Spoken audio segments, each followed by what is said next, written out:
Vou chamar agora aqui o pastor Alexandre, que vai trazer uma palavra para nós nessa noite. Você tem expectativas no seu coração sobre essa noite?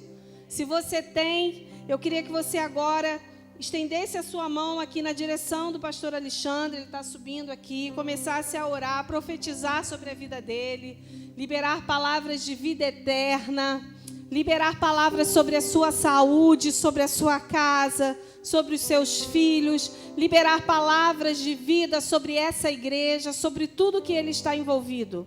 Amém? Eu vou orar com você então. Pai, a tua palavra diz que enquanto nós cuidamos daquilo que é teu, o Senhor cuida daquilo que é nosso.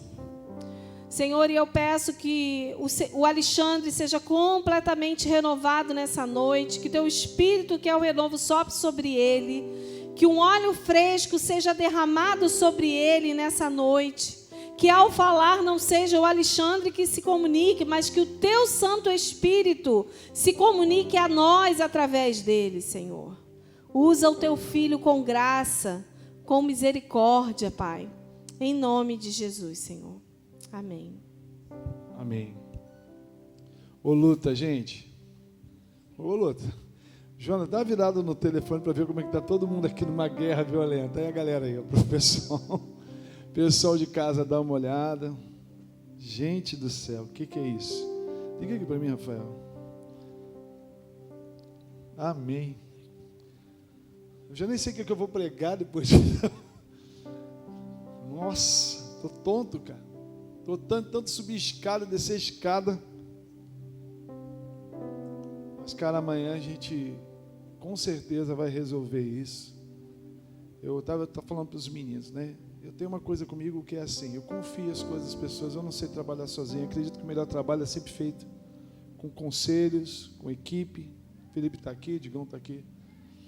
Mas tem coisa que a gente tem que pegar e resolver.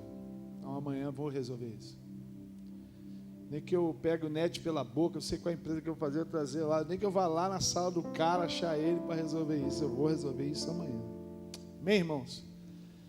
O que me tranquiliza é que eu sei que todas as coisas cooperam para o bem daqueles que amam a Deus. O que me tranquiliza é que a gente está aqui tudo junto, aqui nessa situação toda, ninguém quer ir embora, está todo mundo aqui. Tem gente no Instagram aqui com o Murilo. Fala aí, Murilo, tá funcionando no Instagram?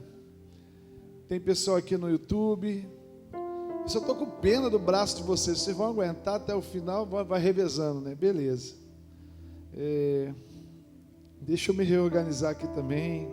A gente veio para cá, planejou o negócio todo. Todo mundo ensaiou, aquela coisa. Felipe chegou cedo aqui, mas o pastor Rodrigo. Eu, antes de mais nada, em nome de todos os pastores dessa igreja, eu como um pastor líder e presidente desse lugar, eu quero falar em nome dos pastores auxiliares dessa igreja, também em nome do pastor Washington, que está lá em Contagem, do Magno, que é um missionário, né, que está numa missão pastoral. Há de chegar o dia da ordenação do Magno, de todos os discípulos dessa casa, de todos os líderes, né, de pequenos grupos, porque tudo isso é uma extensão pastoral. Eu quero agradecer a igreja que mandou tantos agradecimentos, assim, hoje parece que é o dia do pastor, né? Parece que oficializou isso, né? Então, muito obrigado aí pelo todo o carinho, em nome de todos nós, não é?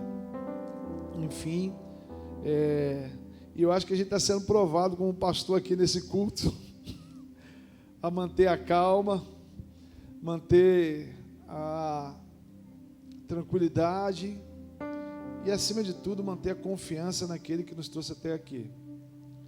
Irmãos, então, queria ouvir você que está em casa, amém?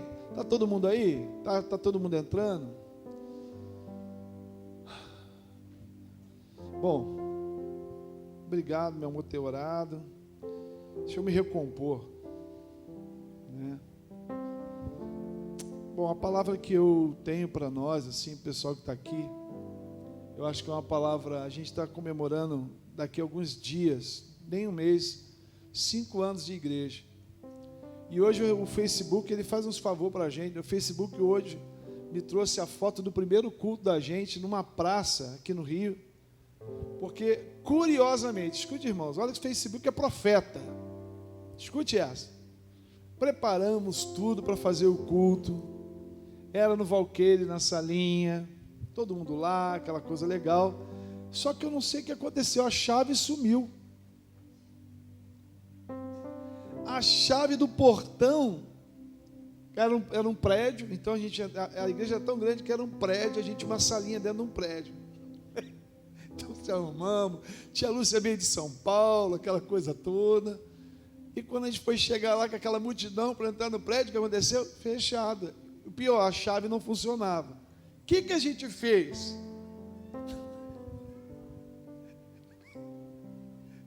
O que a gente fez? O que a gente está fazendo aqui agora? Improvisamos. Lembra, pastor? Lembra, Rodrigo? Fomos para uma praça no Valqueire, a gente vai mandar essa foto aí, tem essa foto no meu Facebook. Fomos para uma praça no Valqueire, puxamos um violão, adoramos a Deus na praça, metemos numa mesa lá a ceia, e a gente cultuou ali. E hoje eu recebi o recado do Caio, do Anderson, falando, esse dia é inesquecível. Então tem coisas que Deus, sabe, a gente faz um plano, mas a coisa acontece diferente. Talvez essa noite, nessa tribulação toda, algumas pessoas estão perseverando junto conosco para cear junto. Talvez nisso tudo Deus está provando quem está disposto a atravessar mais um tempo, perseverando, né?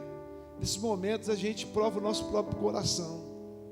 Eu aqui, né, me autoavaliando, eu tenho sempre um senso de autocrítica, e é por isso que eu vim aqui ainda há pouco orar com aquela cara triste, porque penso eu, o que eu poderia ter evitado para isso não ter acontecido. Isso é importante.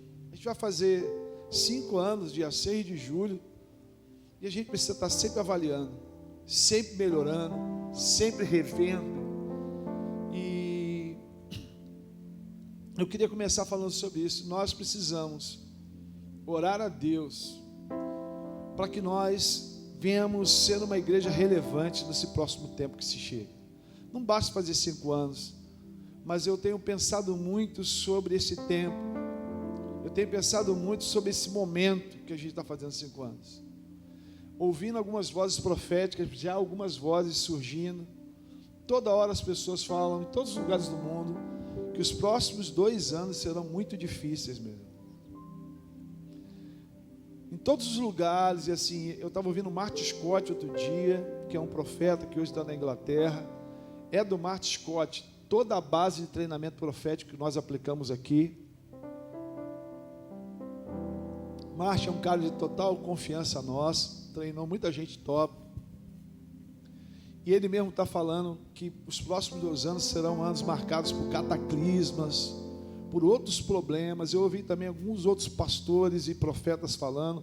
A própria Cindy Jacobs, que é uma outra profeta muito relevante, hoje estava falando no YouTube, uma palavra para o Brasil. Então, assim, eu percebo que o que está pela frente pode ser visto, como eu preguei semana passada, como um tempo difícil. Mas eu quero crer que uma igreja que alinha sua visão com o coração de Deus e com a visão de Deus, ela vai sobrepor essas circunstâncias. Amém? Por que eu creio assim? Porque eu acho que é uma honra para nós, enquanto cristãos, enquanto igreja, viver um momento tão profético, tão escatológico, tão bíblico. Eu não sei se você percebe isso. Eu fico aqui com essa, sabe, eu creio que nós estamos vivendo dias onde os profetas ansiaram viver e não viveram. Eu creio que nós estamos vivendo dias que Daniel, ao ver o fim dos tempos, ele falou, poxa, eu queria estar lá para viver esse tempo. Eu acredito que a gente está para viver um tempo heróico, está para viver um tempo, sabe, marcar. Eu fico pensando, eu sempre falo com o Senhor, eu quero poder ver Jesus voltar. Cara, tem gente que tem vários sonhos na vida. Eu quero ir para um tal país. A minha mulher estava me criticando, amor, mas você não liga para nada. Irmão, sinceramente, o cara fala para mim, pô, você não sonha em fazer uma grande... A única viagem que eu tenho vontade mesmo de fazer é para Israel. E para os Estados Unidos só para comprar instrumento musical. O resto, não ligo para nada, negócio de Disney, aquele monte de gente vestida de boneco. Já viu aqueles... Eu vou chegar no dia aqui de cara com roupa de boneco, de cachorro. Mas Israel e a volta de Jesus, cara. Eu acho que a volta de Jesus vai ser assim um negócio mais punk que a gente pode imaginar. Eu fico imaginando o céu cortando de glória. Eu tenho curiosidade, eu fico imaginando como é que esse negócio desse cavalo. Que cavalo alado é esse, mano, que vai vir cortando? Isso é muito louco, mano. Então, assim, eu tenho essas coisas comigo. Eu acho que a gente está vivendo o fim dos tempos. É um tempo de uma igreja gloriosa. Porque eu acredito que nesses dias terão pessoas assim, sabe, tão cheias do Espírito Santo, tão alinhadas com o coração de Deus. E a Bíblia vai dizer que nesses dias haverá um grande avivamento como nunca antes o mundo teria contemplado. Então, eu anotei até aqui algo interessante. Mediante a tudo isso, a gente precisa, como igreja, ter uma visão correta de futuro. Temos que ter, sabe, e eu preciso te convidar, e a gente está falando de visão a semana inteira aqui. Falei semana passada, o Luciano pregou aqui quinta-feira, que foi, por sinal, uma palavra maravilhosa, e ele me ligou, pô, paizão, o que eu falo de quê? Eu falo, cara, você continua na visão. Aí ele seguiu, foi uma bênção, e eu creio, eu chamo essa igreja que vai fazer aniversário, que quer ser uma igreja relevante, porque nós vamos falar, escute o que eu vou dizer até para os líderes aqui. Nós temos uma meta esse ano, maximizar os nossos próximos meses, porque eu não quero perder tempo. Então nós temos que maximizar o tempo. Eu vou reunir toda a liderança para falar sobre uma meta até o final desse ano. Nós não vamos deixar nada caído pelo caminho, nós vamos sobrepor esse tempo. E essa luta toda aqui já faz parte disso. Essa igreja ainda vai se tornar mais tecnológica, mais dinâmica, mais virtual, sabe, mais online do que já é. Muito mais do que vocês possam estar imaginando, aquilo que Deus está me visitando. Eu sonho mesmo, agora, isso já me despertou o sonho de ter uma TV da igreja, uma rádio da igreja, uma igreja online. Então essas coisas, sabe, eu não fico. E eu te convido, sabe, como um pastor na sua vida, um líder sobre a sua vida. Não deixe esse tempo te fazer retroceder. Nós não somos daqueles que retrocedem. Essas coisas é para nos fazer avançar. Essa irritação que eu estou com esse trem desse modo aí, é para me botar um modo aí milhões de vezes mais potente que ele. É assim que as coisas funcionam. Mas eu percebo que existem valores, e isso funciona não só para a igreja, mas para a sua vida também. Eu sempre percebo que olhar para o futuro existem critérios. Primeiro critério, olhar para o futuro você precisa de olhar com autocrítica. Porque não adianta olhar o futuro se você não tem capacidade para entrar nele.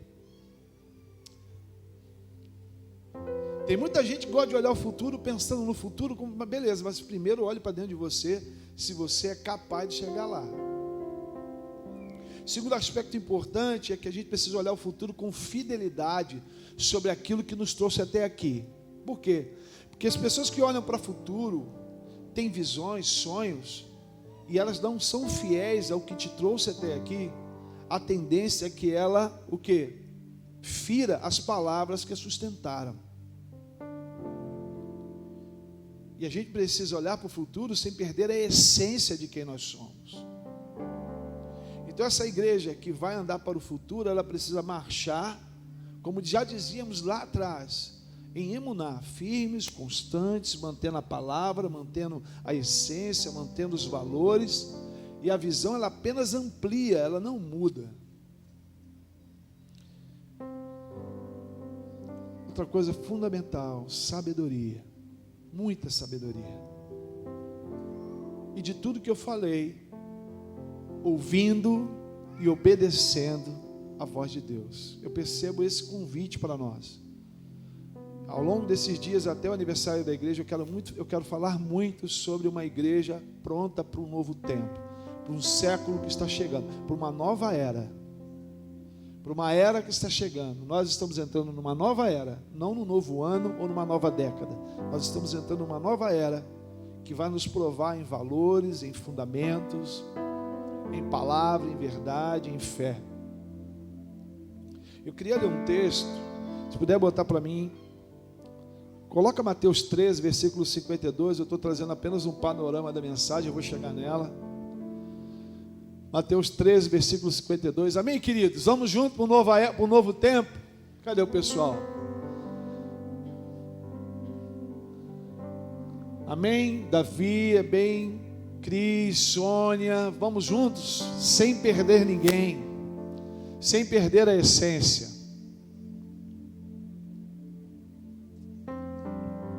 Mateus 13, versículo 52, vai dizer assim: e Jesus disse: portanto, todo mestre da lei, todo conhecedor da palavra, bem esclarecido quanto ao reino dos céus, é semelhante a um pai de família, que sabe tirar do seu tesouro coisas novas e velhas. Amém? Essa é a essência do que eu estou dizendo. O que eu estou falando? Que caminhar rumo ao futuro é ter sabedoria para utilizar daquilo que te trouxe até aqui, mas também desfrutar do novo, porque o equilíbrio, um homem equilibrado, um homem sábio é equilibrado, e o equilíbrio está nisso.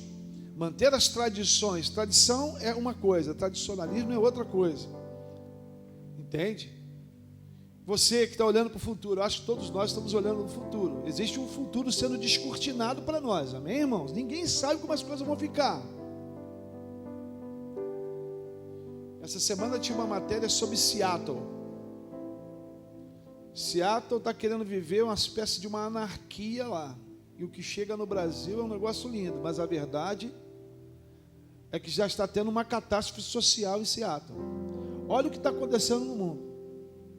Tem muita coisa acontecendo no mundo, mas eu fico com esse texto.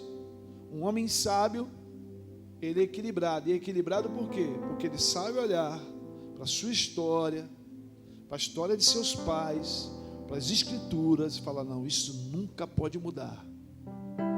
Mas ele também é antenado, ele é conectado, ele é contemporâneo, ele está ligado sobre o que está acontecendo. Não apenas para usufruir, mas também para ser o quê? Relevante, para saber dialogar, se movimentar. Nós precisamos, como igreja, ter esse discurso. E quando você está conectado com o que está acontecendo, você ouve o clamor, você consegue entender as necessidades, as demandas. Essas mensagens que nós temos trazido nesses dias, não pensem em vocês que elas têm outro fundamento. Nós só estamos pregando coisas aqui porque estamos ouvindo um grito. Qual grito? Prepara a igreja para um novo tempo. Escreve o que eu estou te dizendo. Prepare o teu povo para um novo tempo. Prepare a igreja para um novo tempo. Prepare o ministério para um novo tempo. Até aqui é a voz que o Espírito Santo tem trazido para nós. Gere no coração dessas pessoas a capacidade de entrar numa nova estação, mas não apenas isso, a sabedoria para buscar estratégias a fim de que elas entrem nessa nova estação. Está tudo bem aí, irmão? Amém, glória a Deus. Bom, baseado nisso, eu queria fazer uma reflexão bíblica e começar aqui. Fiquei pensando nas 7 igrejas de Apocalipse. Toda vez que eu penso na posição da igreja, no avanço dessa igreja, Deus me levou em oração a pensar nessas 7 igrejas. Eu acho que a gente tem um posicionamento aqui muito importante para essa noite. Se a gente pensar nas 7 igrejas, e eu ensinei isso aqui na imersão, nós temos várias linhas de interpretação. Nós podemos pensar numa interpretação histórica, cronológica, simples assim. Nós podemos ter uma interpretação profética, e essa interpretação profética, ela tem a ver com uma posição apostólica da igreja também. Ela vai dizer que a primeira igreja é de um jeito, a segunda igreja é de um jeito. Existe uma linha interpretativa que vai falar também que essas 7 igrejas representam os ciclos da igreja. Todas elas, como eu disse um dia aqui, elas se compõem, todas elas têm um pouco de verdade. E a última igreja, que é a igreja de Laodiceia, ela tem uma similaridade muito com o comportamento dessa sociedade. Mas algo me chamou a atenção. Perceba uma coisa. O que mais me chamou a atenção E ali em Apocalipse, no capítulo 3, eu vou ler aqui para vocês, versículo 3, se puder me ajudar. Minha mãe, me dá meu óculos, me ajuda também para caramba com esse óculos. Eu quero ler para você um pouquinho do perfil da igreja de Laodiceia, antes de eu continuar. Obrigado, Rafa. Cara, até você se recompor, teu espírito, para pregar, depois de uma tribulação dessa, é como se você botasse as caixas do ovo tudo no... É um negócio, há de ter um equilíbrio emocional muito sinistro. Eu não desejo para você, nenhum de vocês isso que eu estou vivendo aqui agora, mas eu quero ensinar para vocês a respirar fundo, se concentrar em Deus e descansar em Deus, e saber o que eu estou fazendo aqui é o melhor que eu posso fazer. Amém? Amém? A obra é do Senhor, a igreja é do Senhor, a obra é do Senhor, a palavra também é do Senhor. Quem faz tudo é o Senhor. Nós estamos aqui para falar das coisas que Ele colocou no nosso coração, e aqueles que precisam ouvir essa palavra vão ouvir, hoje e sempre. Apocalipse 3 vai falar de Laodiceia, é tão bonito. Versículo 14, o anjo de Laodiceia escreve: essas coisas diz o Amém, a testemunha fiel, verdadeira, princípio da criação. Conheço tuas obras, que não é frio nem quente, que deras fosse frio, assim porque és morno, e nem és frio nem quente. Estou a ponto de vomitar a tua boca, pois dizes: estou rico, abastardo, não preciso de nada, e nem sabes que tu és infeliz, sim, miserável, pobre, cego e nu. Aconselho que de mim compre ouro refinado pelo fogo, que enriqueceis vestiduras brancas para te vestir, a fim que não seja manifesta a tua vergonha, a tua nudez, e colírio para ungir teus olhos, a fim que veja. A fim que veja. Eu repreendo e disciplino quanto eu amo. Sê, pois, zeloso e arrepende. Eis que estou à porta, bato. Se alguém ouvir a minha voz, abrir a porta, entrarei em sua casa, cearei com ele e ele comigo. Ao vencedor dá de sentar comigo no meu trono, assim como também eu venci e me sentei com meu Pai no seu trono. Quem tem ouvidos para ouvir, ouça o que o Espírito diz às igrejas. Eu acho esse texto muito contemporâneo. Pelo menos era até a pandemia. Morno, pessoas pelos seus bens se sentindo alguma coisa, mas na verdade se sentindo vestidas, mas diante de Deus nuas. Isso aqui é toda uma realidade contemporânea. Então a interpretação das igrejas como ciclos e eras da história da igreja, ela não tem por si só, ela não é por si só ruim ou errada. Ela coopera. Mas o que mais me chamou a atenção não é o final das coisas, que essa igreja está morna desse jeito. Essa igreja está morna por um motivo, porque o princípio me chamou a atenção, porque é o que ele fala da primeira igreja. O que me chamou a atenção é o que ele fala de Éfeso. E quando eu fui orar sobre o que ele quer tratar conosco enquanto igreja e nos preparar para o próximo tempo, tem a ver com Éfeso. Porque olha o que acontece com Éfeso. Capítulo 2, versículo 1. Ao anjo da igreja de Éfeso escreve: essas coisas diz aquele que conserva numa mão à direita as 7 estrelas, que anda no meio dos 7 candeeiros. Conheço tuas obras, tanto o teu labor como a tua presença, e que não pôde suportar homens maus, e que puseste à prova os que a si mesmos declaram apóstolos e não são, e achaste mentiroso. Tens perseverança e suportar as provas por causa do meu nome, e deixaste de esmorecer. Versículo 4, aqui está uma chave para nós. Isso aqui é uma chave. Tenho, porém, contra ti, que abandonaste o teu primeiro amor. Lembra de onde caíste, arrepende e volta à prática das primeiras obras. Se não vem a ti, moverei no teu lugar o candeeiro, caso não te arrependas. Eu fui orar ao Senhor para essa mensagem, e Deus me mostrou uma coisa muito clara. O primeiro problema das 7 igrejas foi que ela perdeu a essência do primeiro amor. E se você pensar em uma ordem espiritual, quando a gente perde esse amor, irmão, o resto vai a rebote.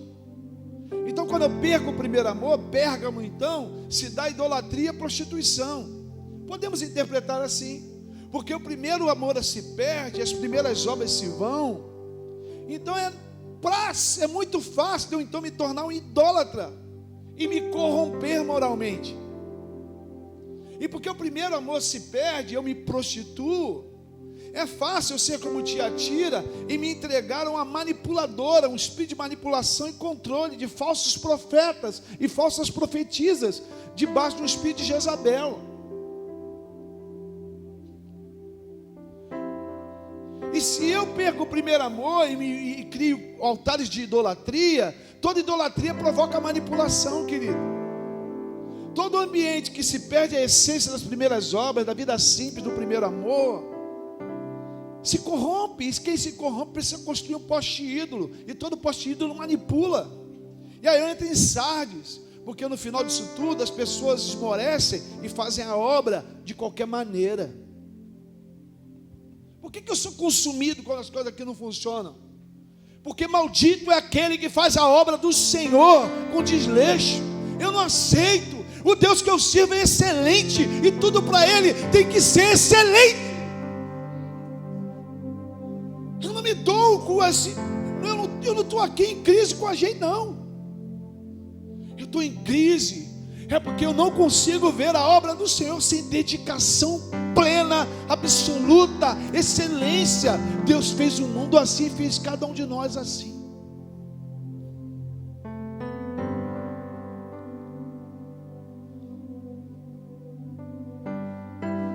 E olha, eu entendo isso de uma maneira que talvez te confronte. Eu não vejo que a excelência de Deus venha requerer da gente total perfeição.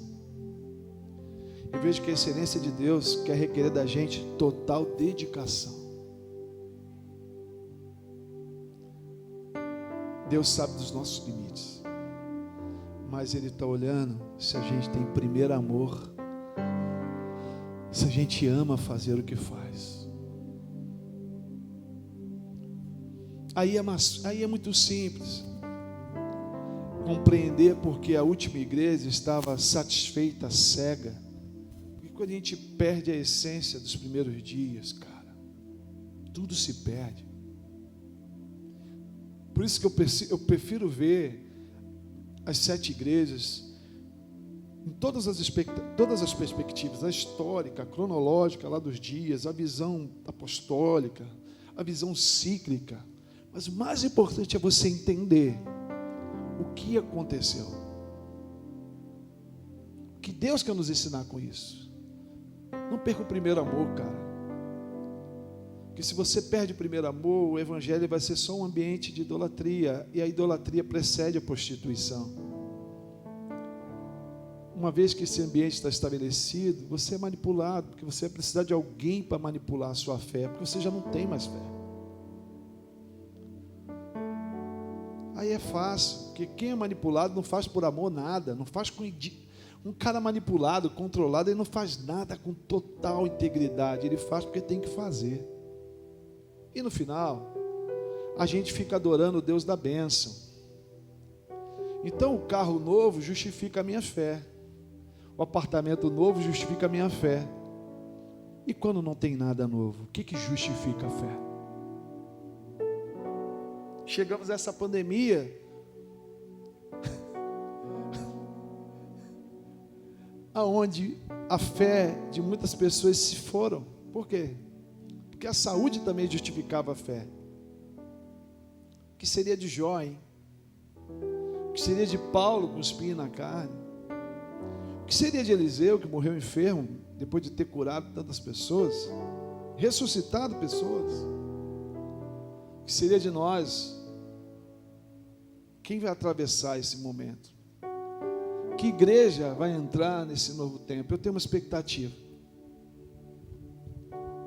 Vale um amém aí, irmãos?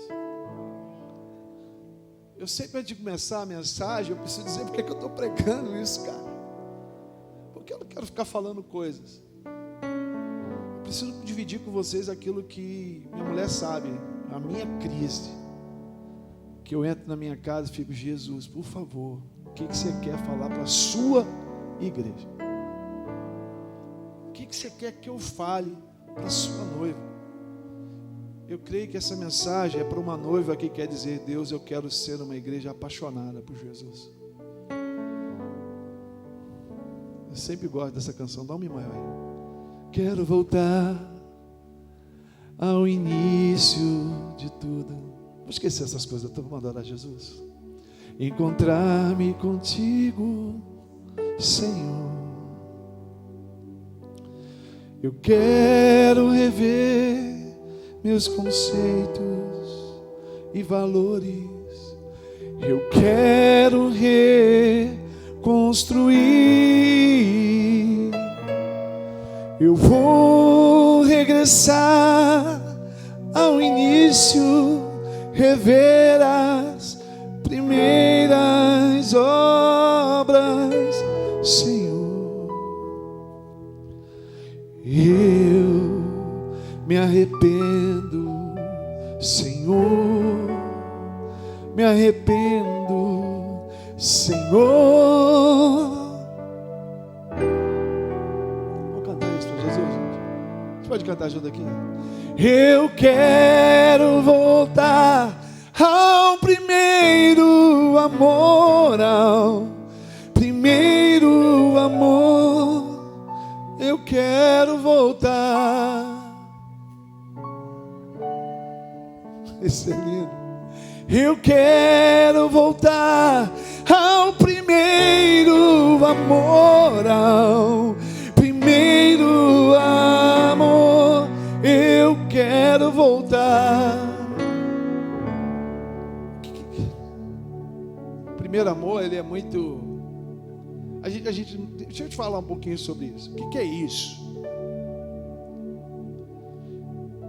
João 3,16 vai dizer algo que todos nós conhecemos, às vezes a gente esquece no caminho, diga. Que Deus amou o mundo de tal maneira que Ele deu o seu próprio Filho. Não é? Deu esse Filho para que todo que nele crê não pereça, mas tenha vida eterna. Mas Ele deu esse Filho para um monte de gente ruim. O primeiro amor é tão impactante porque ele é a revelação de um Deus perfeito para a gente insuportável. Então acho que o primeiro amor, ele tem essa marca de gratidão, da compaixão absoluta de Deus para com gente limitada quanto a gente. Eu não sei quanto a você, mas eu fiquei muito tempo em crise, porque assim, antes mesmo de me converter, eu não me sentia digno. E eu lembro de evangelizar um cara, um suboficial. Ele era de um batalhão que eu não posso falar, enfim, mas filha dele congregou conosco e ele fez parte dos cavalos corredores, que era parte de uma comissão de um determinado coronel Laranjeira. Eles foram envolvidos num determinado massacre que teve aqui na cidade, ele por lá de Vigário Geral. Quando eu preguei o evangelho para ele, ele falou assim: cara, eu creio nisso tudo, mas eu mereço o inferno. Eu ganhei um susto com aquilo. Ele falou assim: não, o que eu fiz não tem perdão. Eu falei assim: cara, você não está entendendo. Você não está entendendo. Deixa eu explicar, eu te compreendo e eu te entendo. O nosso impasse é um só. Eu estou lhe falando de coisas que eu não compreendo nem entendo. Um Deus que é capaz de te amar, porque eu te entendo. Eu não sou capaz de te amar. Se eu for olhar para você pelo que você fez, cara, eu sei, está tranquilo. A grande questão é que Deus não me encontrou pelo que eu sou, nem pelo que eu fiz ou deixei de fazer. Então, com o mesmo amor que Ele me encontrou, a única coisa que eu quero dizer para você é que você também é digno. E é isso que Jesus está falando para essa igreja: cara, vocês não eram dignos de mim. E porque vocês foram impactados com um amor que vocês não eram dignos, vocês ficaram apaixonados, cara. Vocês faziam tudo com tanta... Era uma gratidão movida pela minha compaixão que movia vocês. É isso que me assusta. Pastor, o que você está dizendo? Eu quero dizer a essa igreja: por favor, não esqueça. Vamos entrar numa nova era guardando. Eu comecei falando aqui: um homem sábio sabe guardar coisas velhas. Então, o primeiro amor é algo que nunca pode se perder. O primeiro amor é a coisa mais importante no guarda-roupa do reino, no baú do reino. Esse é o tesouro mais precioso. E para onde a gente for, a gente tem que ir.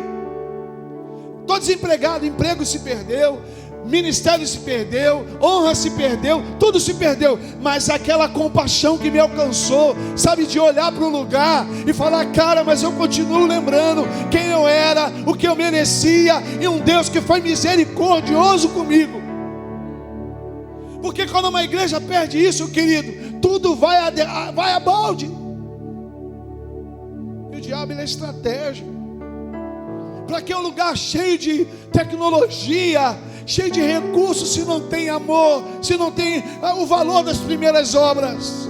Para que você pode ser um império apostólico com 200.000 igrejas, mas se nesse lugar as pessoas não estão: Jesus, obrigado, eu não esqueço o que o Senhor fez por mim, eu não esqueço quem eu era, o miserável do homem que eu era, e você encheu a minha vida de vida.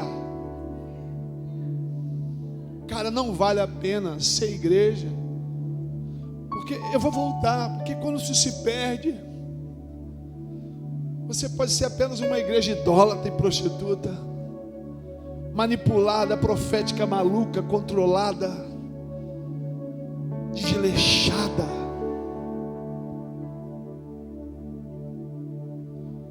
Ou enganada, se sentindo vestida, mas nua, achando que está vendo alguma coisa, mas não está vendo nada, mano. E o que é isso? Esse poder, misericórdia. Um dia, deixa eu explicar o que é misericórdia. Graça é receber de Deus tudo que você não merecia. Amém? A graça de Deus, ela te dá aquilo que você não fez por onde, não é verdade?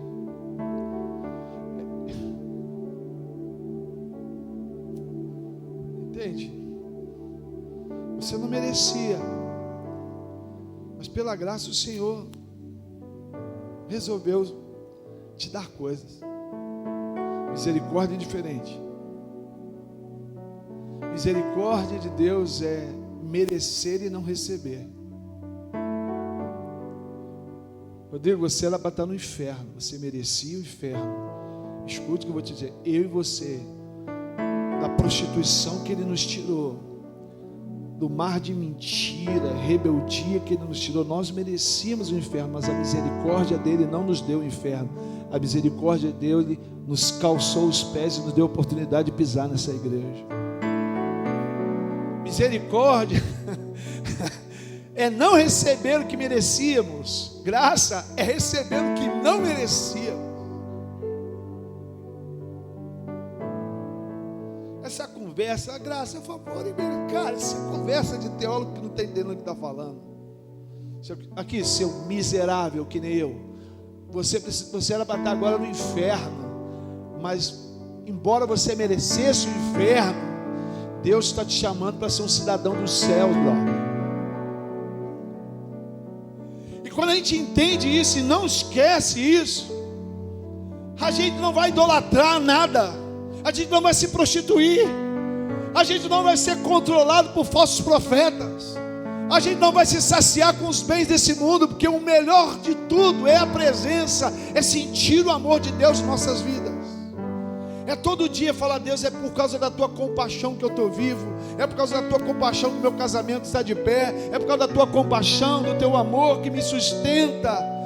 Então, Pai, eu quero dizer uma coisa: essas obras que eu faço, sabe, as primeiras obras, sabe o que são as primeiras obras? É a atitude de alguém que não entende às vezes nem o que é a Bíblia, nem o que é Deus. Ele quer fazer alguma coisa, porque ele quer fazer alguma coisa por alguém que fez alguma coisa por ele. Sabe por que o cara quer fazer alguma coisa? Porque ele não sabe muito o que fazer. Eu vejo aqui na igreja, o cara chega: o primeiro pastor, se tiver que pintar, eu pinto, tiver que ralar, porque eu quero fazer alguma coisa, porque eu não merecia, e ele deu, eu quero fazer alguma coisa. A gente perde isso, brother.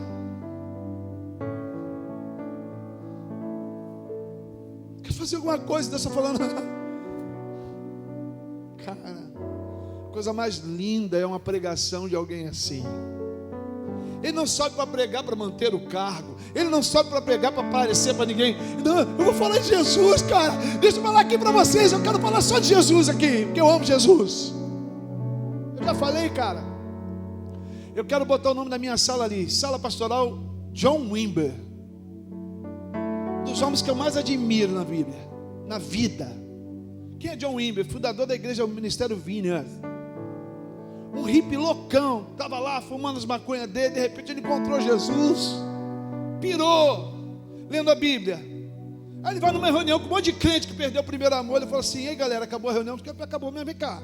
Quando é que a gente vai viver isso aqui que está escrito? Os caras o quê? Não, estão falando aqui, ó, que a gente ressuscita morto. Está falando aqui que... Não sei, é daquele tempo. Daquele tempo não, peraí, está dizendo que é para fazer agora. Então, eu quero fazer essas coisas. Ele ficou procurando uma igreja que fazia essas coisas, não tinha. Então ele foi fazer essas coisas, virou uma igreja, virou um ministério. E eu estou aqui, debaixo dessa inspiração. Porque um homem que não perde o primeiro amor, cara, um homem que não perde o primeiro amor, meu irmão, ele não tem noção do raio de ação do seu ministério. Pastor, como é que você quer entrar nessa nova era? Eu não quero entrar com nada novo. Eu quero entrar com aquilo que já acontecia antes, só fazendo o que a Bíblia diz que a gente tem que fazer.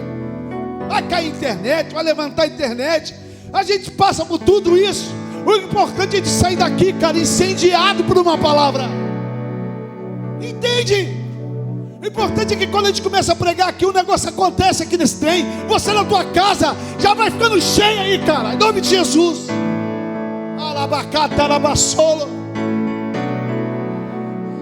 A irmã está tão impactada que ela escreveu compactada. Deve estar empacotada do Espírito Santo mesmo. Agora eu estou vendo que o negócio está pegando.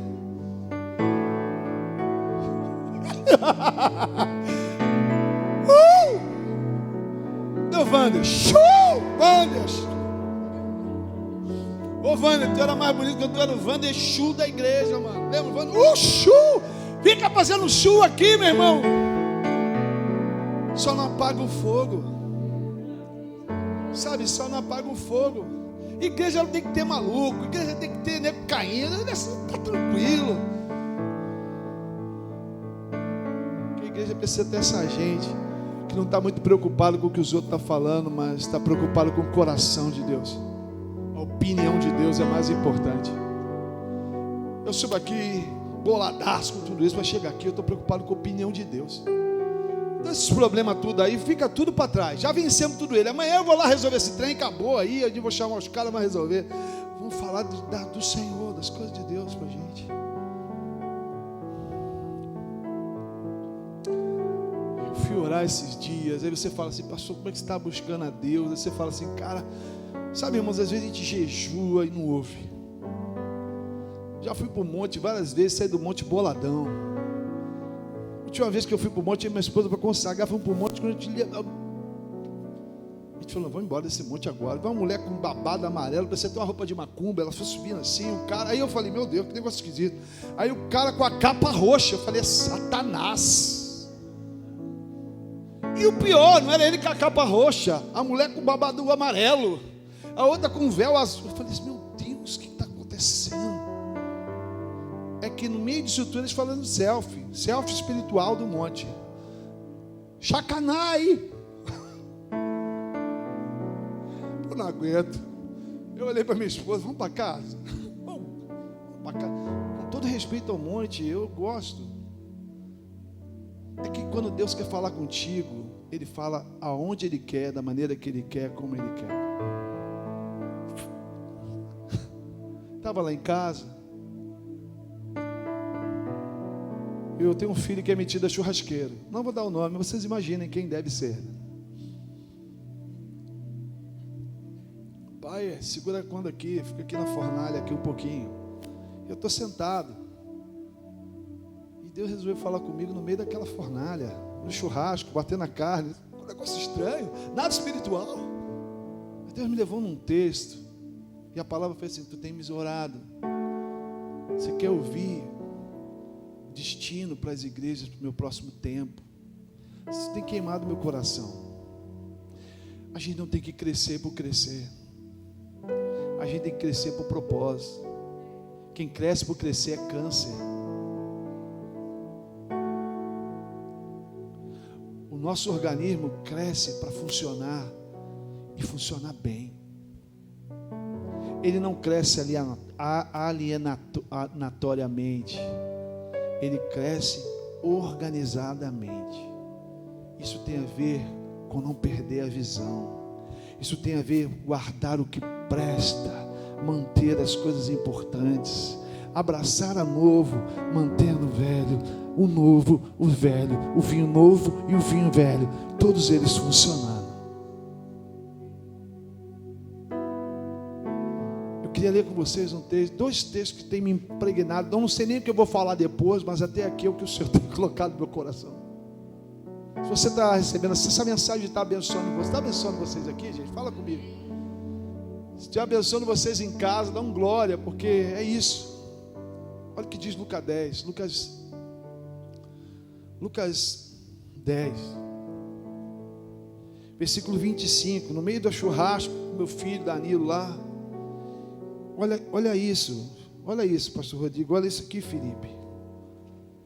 Eu tô tão cheio dessa palavra, eu tô tão cheio, que ontem eu fui sair para ter um tempo de romance com a minha esposa. Aleluia. E quando eu estou lá no meu romance, chega o Luciano, o carro dele todo batido. Eu falei, pronto, cara. Ficou eu, Lu, Nádia, lá. E ficamos conversando. Eu falei, cara, tem uma palavra me tomando. E é isso aqui, ó. Porque a palavra, quando vem do Espírito, cara, ela te toma, ela vai consumindo você.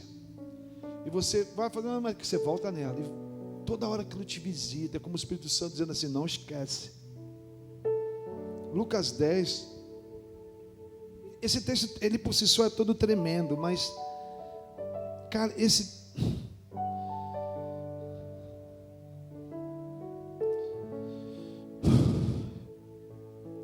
versículo 25 diz assim, ó. Eis que certo homem, eu sempre ensino aqui, que às vezes, quando o Senhor está nos ensinando, vários capítulos querem dizer a mesma coisa.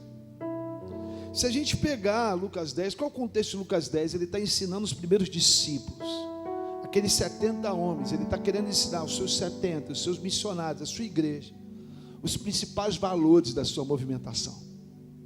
No início do capítulo, ele manda 70 caras debaixo de um sopro do Espírito, os caras cura, o cara liberta, o cara faz tudo. E eles ficam tomados por isso. Uau! E Jesus depois vem falando para eles assim, não, cara, vocês não entenderam nada. E ele entra no versículo 25, e é forte demais, porque olha só, ele chega assim, ó. E eis que certo homem, intérprete da lei, ou um teólogo, se levantou com o intuito de pôr Jesus à prova e disse, mestre, que farei para herdar a vida eterna? Então Jesus perguntou, o que está escrito na lei? Como tu interpretas? E ele respondeu, amarás o Senhor teu Deus, e todo o teu coração, a tua alma, e de toda a tua alma, de toda a tua força, e de todo o teu entendimento. Amarás o teu próximo como a ti mesmo. Ele citou novamente Deuteronômio 6, e mais uma vez, as palavras do próprio Senhor. E aí, Jesus, com toda a sua sabedoria, fala algo, e diz assim, então Jesus disse, responde corretamente, fazei isto e viverás. Ele, porém, querendo justificar-se, perguntou a Jesus, quem é o meu próximo? Pergunta a pessoa aí, que está do seu lado, tem uma galerinha aqui, quem é o teu próximo? Isso é uma pergunta, porque assim, eu não quero continuar aqui, mas peraí, o teu próximo não é a sua família, ou não é apenas a sua família.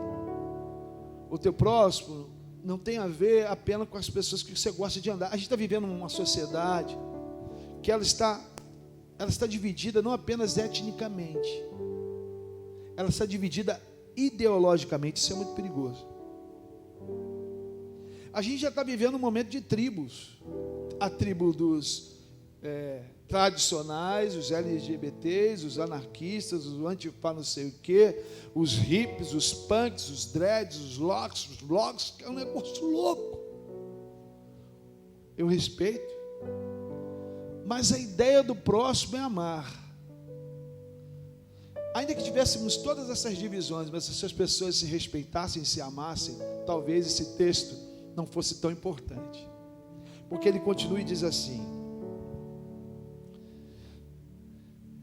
certo homem descia para Jericó, e veio cair em mãos de salteadores, os quais, depois de tudo lhe roubarem e lhe causassem muitos ferimentos, retiraram-se, deixando-se semi-morto.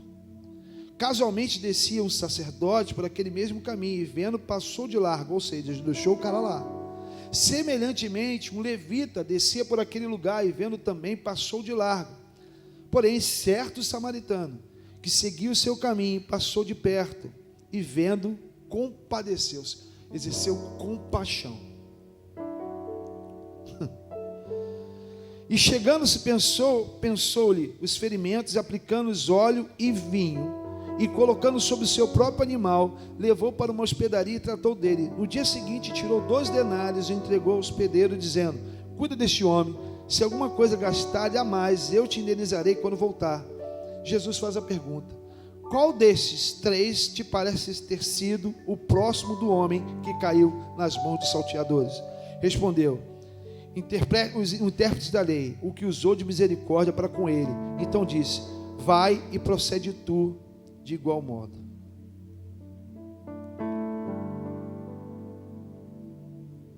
Amém?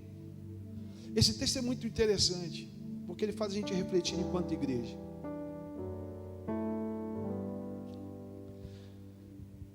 Existiam os levitas aqui. E algum problema a gente ser uma igreja da adoração? Algum erro e a gente se preocupar com a música, com a adoração, com a paixão? Não há nenhum problema nisso. Há algum problema do cara estar focado no ministério dele, do horário que ele tem que se comprometer, da hora que ele tem que chegar? Não tem nenhum momento.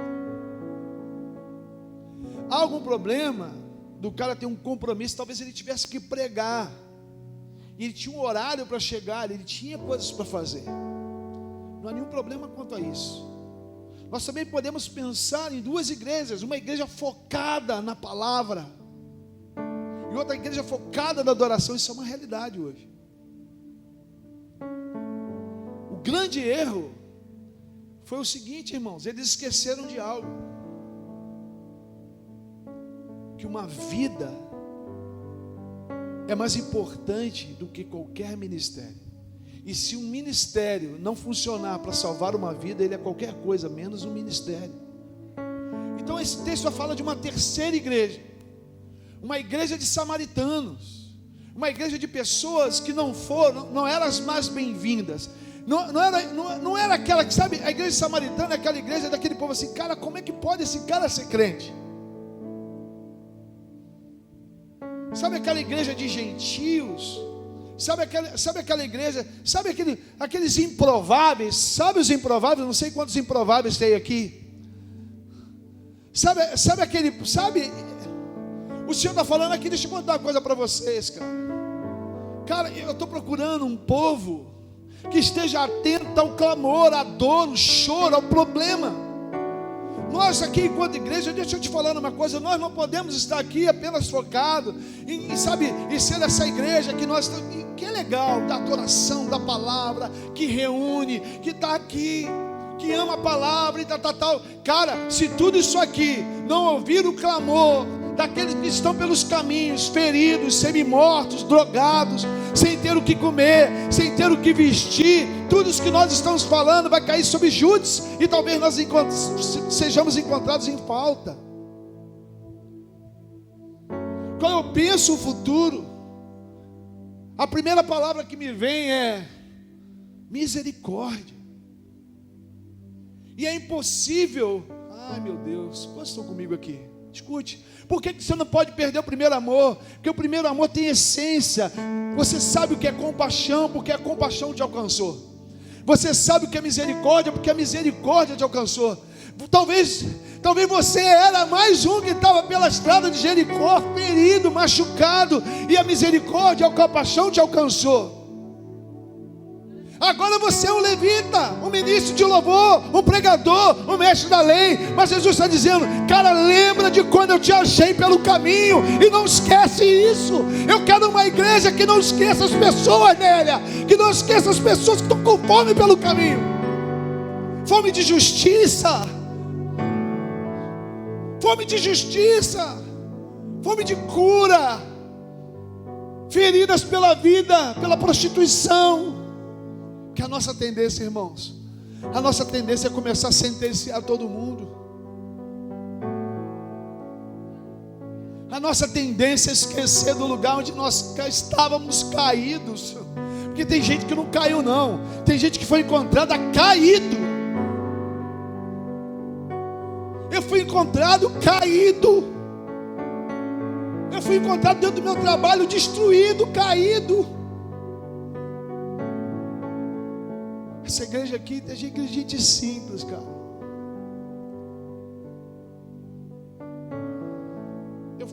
A gente faz questão de ser simples. E se você não sabe lidar com a minha simplicidade, vai procurar um fariseu para te pastorear, filho. Porque se você não sabe me honrar pela minha simplicidade, você não vai me honrar por religiosidade não, porque eu não faço questão disso.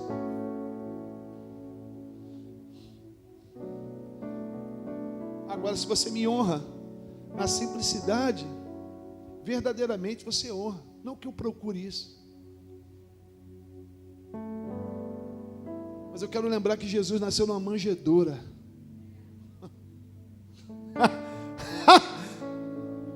Eu quero te lembrar em Lucas 22, em Lucas 2, a partir do versículo 22. Escute isso. Ali fala do dia que ele é circuncidado. E no versículo 25 vai dizer que foram oferecidas 2 rolinhas. Sabe quem oferecia a rolinha, meu amado? Pobre. A rolinha era a última oferta, a penúltima oferta de um pobre. Porque você pudesse dava carneiro, você dava um monte de coisa. José e Maria só tinham 2 rolinhas para oferecer para o Filho de Deus que nasceu numa manjedoura. Sabe o que Jesus está me ensinando? Que uma igreja precisa ser simples. Que ouro, incenso e mirra, escuta, ouro, incenso e mirra. Escute o que é isso. O ouro fala do seu ministério. Fala sobre a sua unção de reino.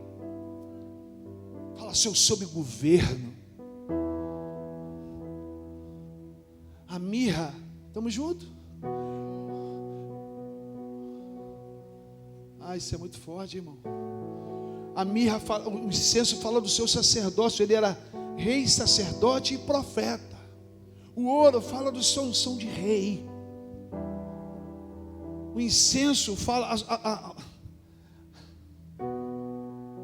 o incenso fala do Espírito Santo, do seu sacerdócio. Ele era sacerdote. E a mirra fala de profeta, sabe por quê?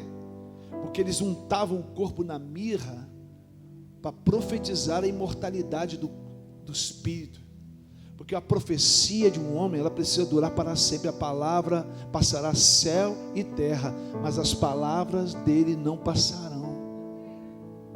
Cristo não precisou liberar muitas profecias, porque ele era a própria encarnação do Espírito da profecia. Mas tudo isso foi simbolizado por um movimento de simplicidade. Sabe o que ele está dizendo? O meu reino não é deste mundo. Meu reino é para pessoas que não estão afim desses bens dessa terra, mas eles estão trabalhando para um bem muito maior.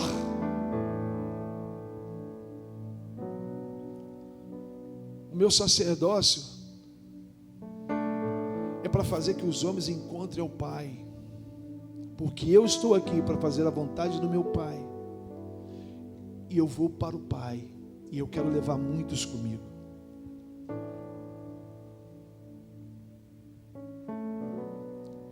Isso é muito forte. Guarda essa mirra aí, porque vocês vão precisar dela para me ungir o meu corpo. Agora perceba uma coisa. Isso também é uma profecia, sabe, para dizer que a igreja precisa ter o perfume dele. E o perfume dele se manifesta em coisas simples, às vezes desprezíveis aos homens, mas poderosas em Deus para fazer coisas inimagináveis. Por isso ele vai dizer, Paulo vai dizer em 1 Coríntios 1, versículo 21, 25, ele escolheu das coisas loucas desse mundo para confundir as sábias, das fracas para abalar as fortes, porque Deus é assim, Ele faz de quem nada é uma coisa que preste, desde que não perca a essência.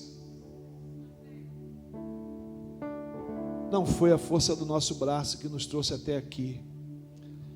Não é a nossa qualidade que nos traz até aqui. Talvez foi a nossa fraqueza, pastor Rodrigo, naquela pracinha e naquela salinha, que está nos trazendo até aqui, cara. A gente não pode se perder, cara. Eu louvo a Deus por tudo que aconteceu aqui, que o Espírito Santo está falando comigo, meu filho. Lembra das adversidades, porque foi nelas que tu viu a minha glória. Então eu estou vendo a glória de Deus aqui com toda essa dificuldade. Esse menino com esse braço aqui, ó. Esse outro para lá e para cá. O que é isso senão a paixão por Jesus Cristo? O que nos faz estar aqui lutando por esse culto, senão amor por vidas? Eu não consigo pregar o Evangelho sem sentir o Espírito Santo na minha vida.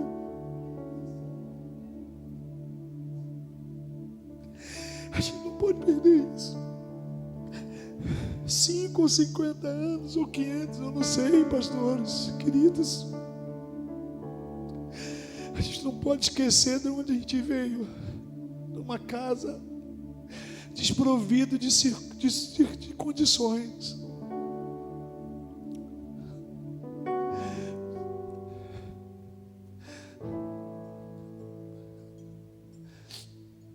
Esse dia dos namorados, eu olhei para minha esposa e falei: cara, eu te amo tanto, eu te amo mais do que eu amava.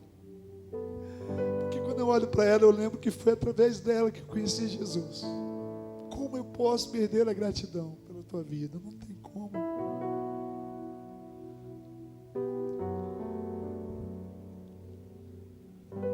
E eu me preocupo.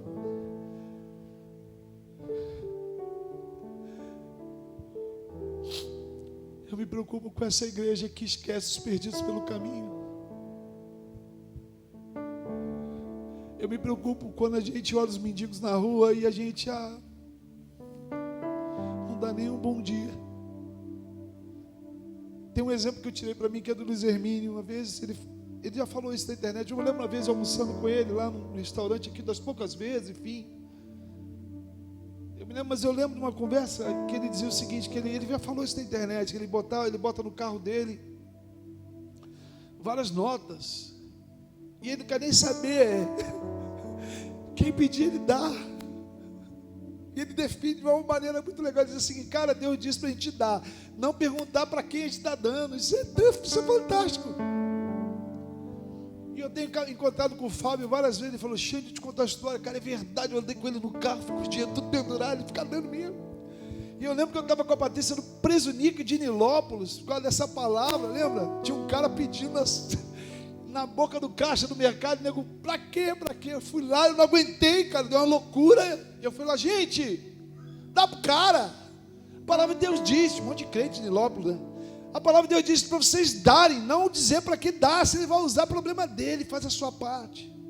Dê a pirada no caixa lá de Lopes. Ok, irmãos, eu não quero ser tão levita, tão adorador, que eu esqueça dos feridos pelo caminho. Eu não quero ser tão pastor, tão teólogo, tão ministro, que eu esqueça os feridos pelo caminho. Porque o outro texto é pior. Estão comigo?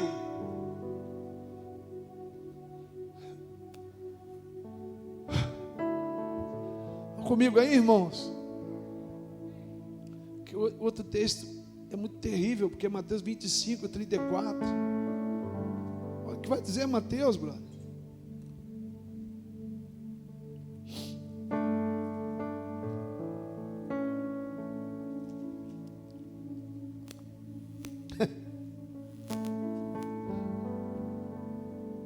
Quando vier o Filho do Homem, versículo 31, na sua majestade, os anjos com ele, então se assentará o trono de sua glória, e todas as nações serão reunidas à sua presença. Ele separará um dos outros, como bom pastor. Hoje é dia do pastor, né? Então tá, escuta essa aí, pega essa palavra aí, faz o que tu quiser com ela. Se eu fosse você, não dormia sem orar.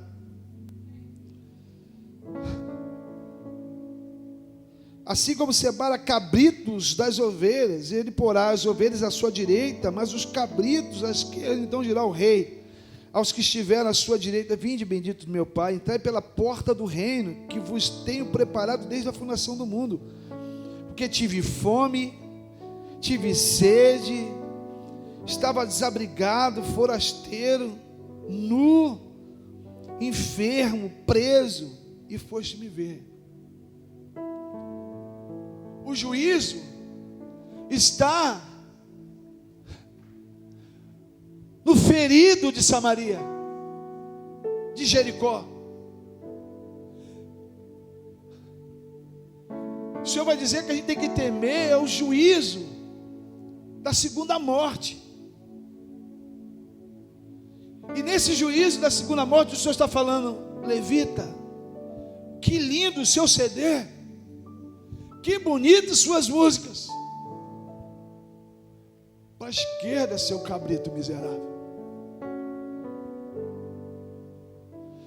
Cara, Alexandre, olha, até eu aqui do céu fiquei de cara com a tua revelação, hein? Olha, profeta, suas escolas, e agora o que não falta é escola, suas conferências encheram. Pena que os feridos de Jericó não podiam pagar para entrar no seu congresso. Para a esquerda, cabrito do inferno.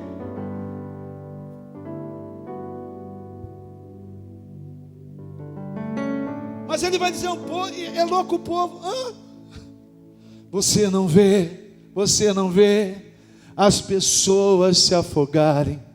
Quem se importa? Por que tanta indiferença com esse mundo perdido? Eu louvo a Deus pela vida do Judson na minha vida. Porque se aquele homem me ensinou uma coisa, foi: se importe com o que Deus se importa. Se importa com o que Deus se importa.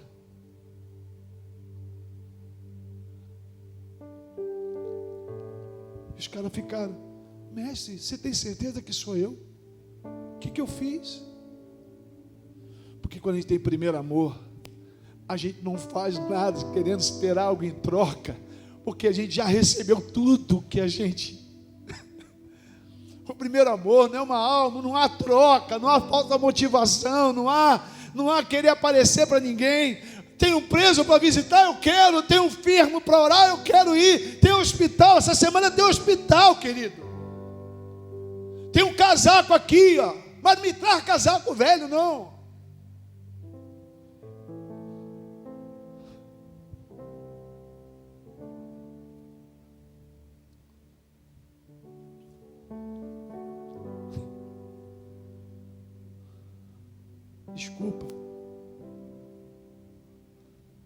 Desculpa para todo mundo aqui, mas é o que eu acredito.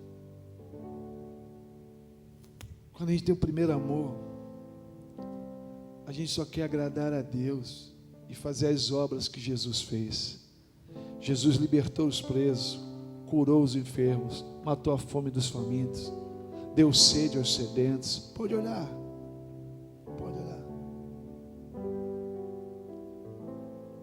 Muitos estão muito enganados, eu acredito. Sabe, irmãos, escuta o que eu vou dizer para vocês, que essa igreja que vai entrar numa nova era precisa rever os seus conceitos.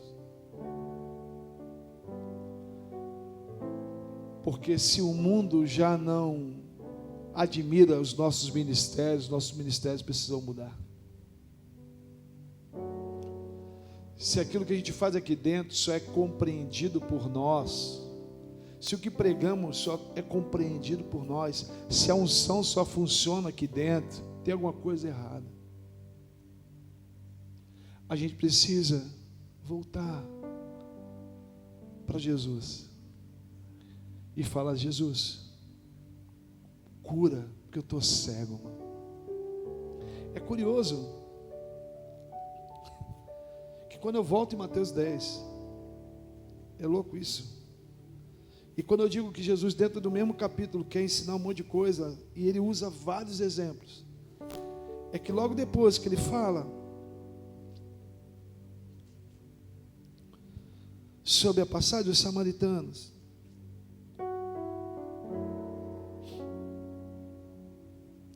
Estamos juntos, gente.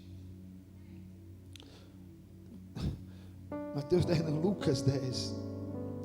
Desculpa. Ele começa a falar de Marta e Maria, lá no versículo 38. Então ele fala, olha, existiam esses levitas aqui, ó, focado. Existiam esses mestres da lei focados. E um Zé Ninguém para vocês, mas que para mim é o meu missionário, o meu escolhido. O rejeitado que vocês não acreditavam, mas que eu acredito. Sabe, sempre existe escute, não se engane, ele tem sempre os dele. A obra do Senhor não para, e ainda que a igreja não faça, Deus está levantando os seus samaritanos para cumprir o seu ministério. E ele termina dizendo, existiu uma mulher chamada Marta, outra chamada Maria. Marta, diante de Jesus, não parava os seus afazeres, quer arrumar, e quer fazer, e quer fazer, e vamos consertar o muro, e vamos parar. E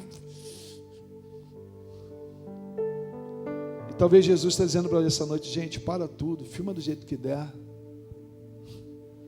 mas para nos meus pés para me adorar. Para nos meus pés para me adorar, porque eu não dependo de nada para fluir. Talvez essa noite foi para a gente deixar de ser Marta e adorar Jesus, para que você na sua casa descansasse e adorar Jesus. Mas o que isso fala para nós? Para que a gente não deixe o nosso ativismo tirar a gente do foco, que é ser uma igreja derramada aos pés dele, ungindo os seus pés com as nossas lágrimas.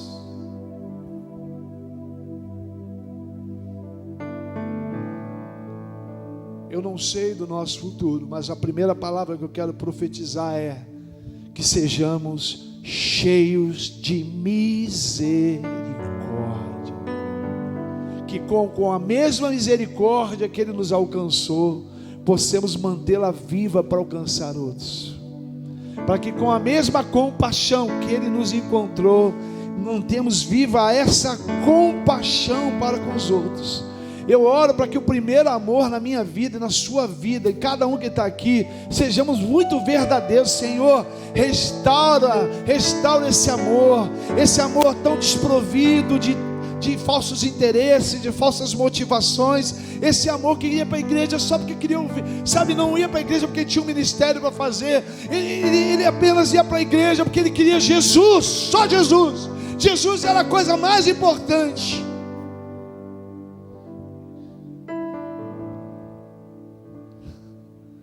Eu quero voltar ao início de tudo. Vamos adorar o Senhor.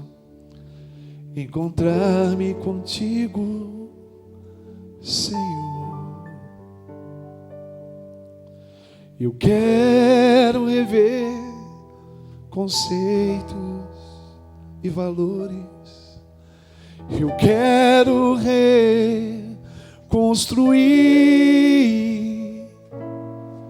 Eu vou regressar ao início, rever as primeiras,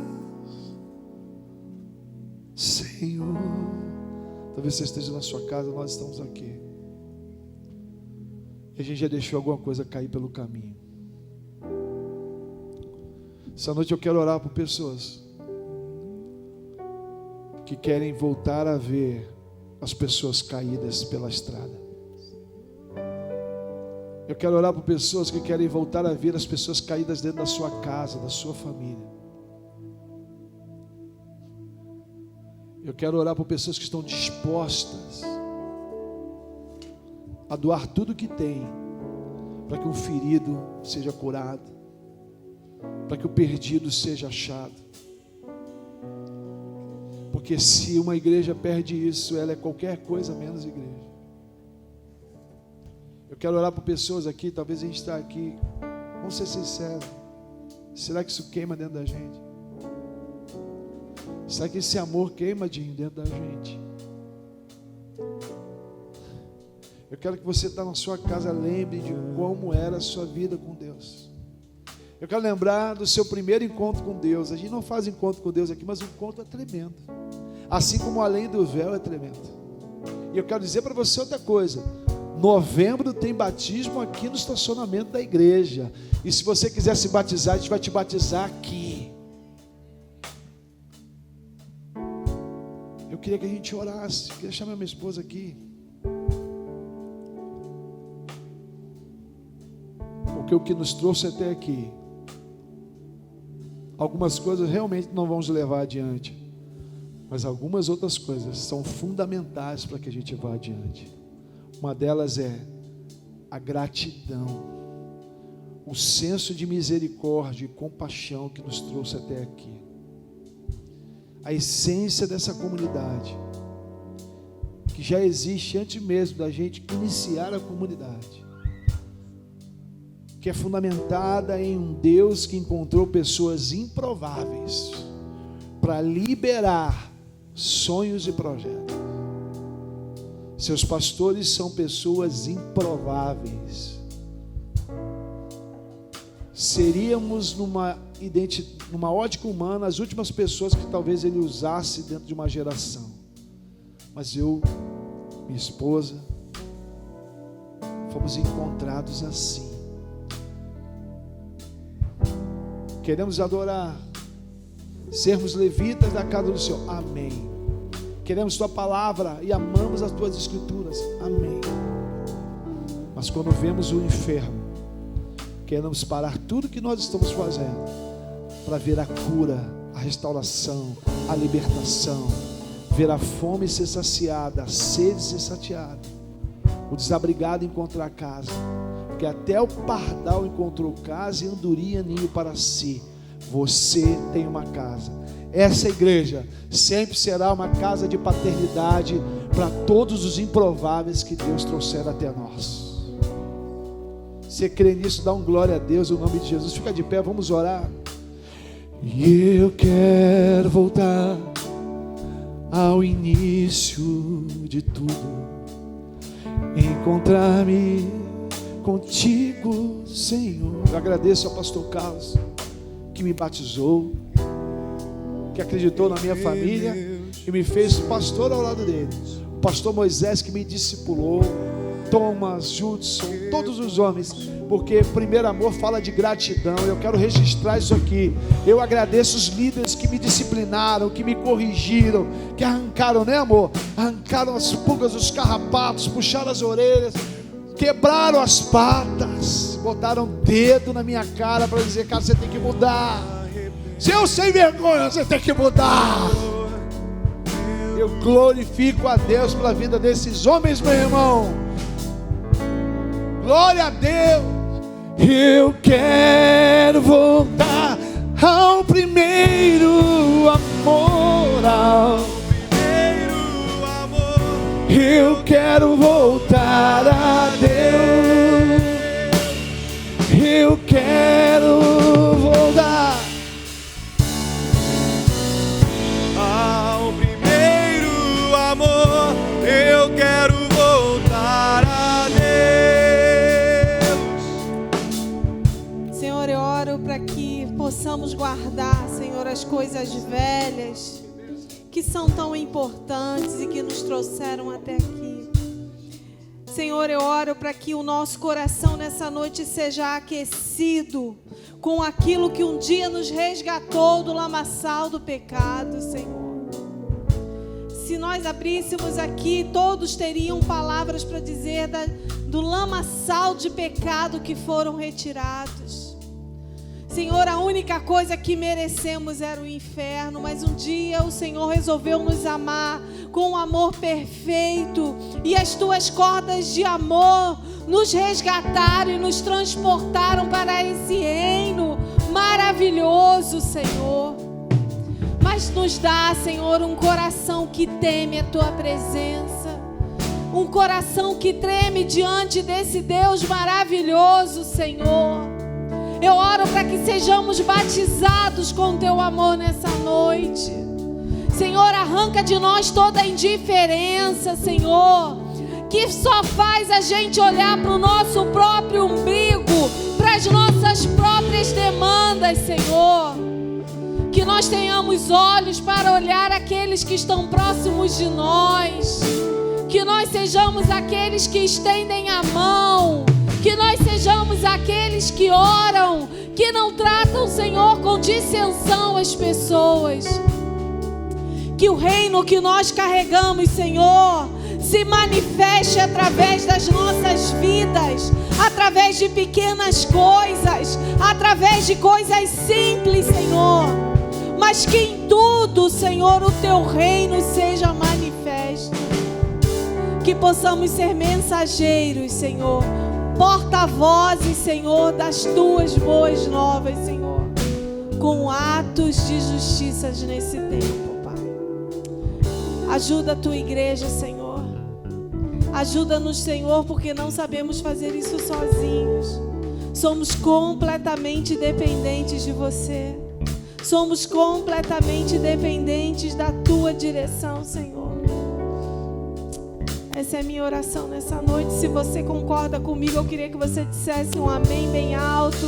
Eu queria que você glorificasse o nome do teu Deus. Amém. Glória a Deus.